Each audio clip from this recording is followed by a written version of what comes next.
वितरणाचा कार्यक्रम छत्रपती संभाजीनगरमध्ये पार पडला। आमचा पक्ष भारतीय जनता पार्टीने संत रोहिदास महाराजांच्या 650व्या जयंतीच्या निमित्ताने त्यांच्या जन्मस्थानी वाराणसीमधून त्यांनी प्रत्येक राज्यामध्ये तिथली पवित्र माती देऊन तिथे कलश वितरणाचा कार्यक्रम केला होता। आणि आज आम्ही छत्रपती संभाजीनगरमध्ये महाराष्ट्रातले आमचे सगळे जिल्हाध्यक्षांना इथे निमंत्रित करून आम्ही तोच कलश सगळ्या महाराष्ट्राच्या जिल्ह्यामध्ये आम्ही आज पाठवला आहे आणि तो प्रत्येक जिल्ह्यामध्ये जाऊन प्रत्येक जिल्ह्याच्या आमच्या मंडळामध्ये तो कलश जाणार आहे आणि तिथून तो जास्तीत जास्त लोकांपर्यंत पोहोचवून या कलशाच्या मार्फत आणि या कार्यक्रमाच्या मार्फत संत रोहिदास महाराजांचे जे पवित्र विचार होते, समरसता, समता, बंधुता, न्याय, हे त्यांचे जे विचार होते हे जास्तीत जास्त लोकांपर्यंत कसे पोचतील ह्याच्याबद्दल हा कार्यक्रम आम्ही केला आहे।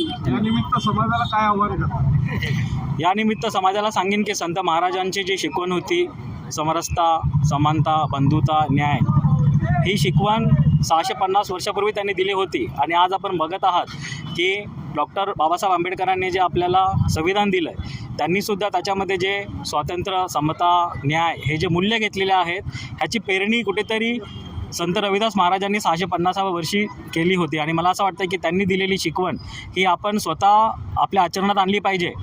आणि आपली येणारी जी पिढी आहे, आपण बघत आहात की सध्या जे काय ग्लोबलायझेशन चालू आहे त्याच्यामुळे आपली येणारी पिढी ही भरकटू शकते, तर ती भरकटू नये ह्या निमित्ताने आपल्या देशाची संस्कृती, आपल्या देशातले महापुरुषांचे ज्ञान आपण पुढच्या पिढीला द्यावे। तर याच निमित्ताने मी आवाहन करतो सगळ्यांना की संत रोहिदास महाराजांचे जे विचार आहेत हे आपण आपल्या पुढच्या पिढीपर्यंत पण पोचवावे। धन्यवाद।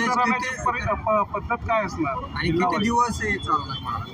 हा आमचा जो कार्यक्रम आहे समरसता संकल्प अभियान, हा जुलै ते फेब्रुवारी 20 इथपर्यंत चालणार, 6 महिन्याचा पूर्ण कार्यक्रम आहे आमचा। ह्याच्यामध्ये आम्ही विविध सामाजिक, सांस्कृतिक असे कार्यक्रम घेणार आहोत। कलश वितरणाची पद्धत काय असणार जिल्हावाईज? कलश वितरण म्हणजे हा कलश आता आम्ही पूर्ण मंडळापर्यंत घेऊन जाणार आहे। तिथून तो तिथले काही मंदिरं असतील किंवा काही संतांचे मठ असतील, अजून काही समाज मंदिर असतील, हा तिथे घेऊन जाणार आहे किंवा अजून कुठल्या वस्त्या असतील त्या वस्त्यापर्यंत घेऊन जाणार आहे आणि अखेरीस हा कलश आम्ही नंतर विसर्जित करणार आहे।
बाकी कार्यकर्त्यांना थोडं खाली थांबायचं। या ठिकाणी भारतीय जनता पार्टीचे लोकप्रिय प्रदेशाध्यक्ष श्री या ठिकाणी चव्हाण साहेब या ठिकाणी आलेले आहेत, त्यांच्या शुभहस्ते या ठिकाणी कलशाची स्थापना झालेली आहे। तर सर्व कार्यकर्त्यांनी या ठिकाणी मंडप या ठिकाणी कार्यक्रम करत जायचे।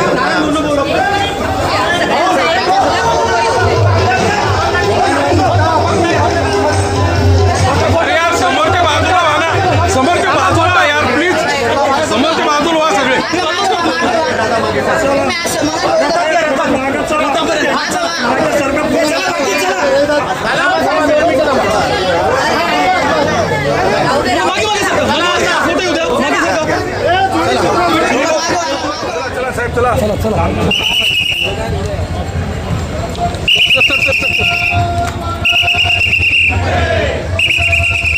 सरकला यार भाई, चला चला चला चला